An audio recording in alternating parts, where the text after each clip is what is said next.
முதல் வாசகம் ஏசாயா ஆகமம் அதிகாரம் 48 திருவசனங்கள் 17 முதல் 19 வரை. இஸ்ரேலின் தூயவரும் உன் மீட்பருமான ஆண்டவர் கூறுவது இதுவே: உன் கடவுளாகிய ஆண்டவர் நானே.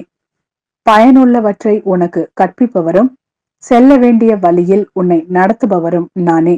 என் கட்டளைகளுக்கு செவிசாய்த்திருப்பாயானால் உன் வாழ்நாள் ஆற்றைப் போலும் உன் வெற்றி கடலை போலும் பாய்ந்து வந்திருக்கும்.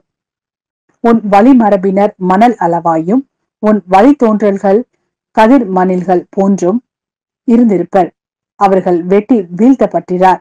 அவர்கள் பெயர் என் திருமுன்னி நின்று அழிக்கப்பட்டிராது. இது ஆண்டவரின் அருள்வாக்கு. இறைவா, உமக்கு நன்றி. மத்தேயு எழுதிய நற்செய்தி அதிகாரம் 11 திருவசனங்கள் 16 முதல் 19 வரை.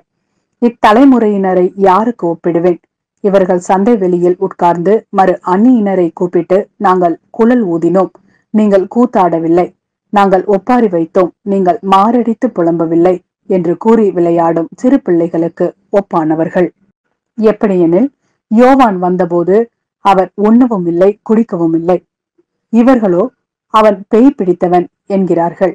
மானிட மகன் வந்துள்ளார், அவர் உண்கிறார், குடிக்கிறார்.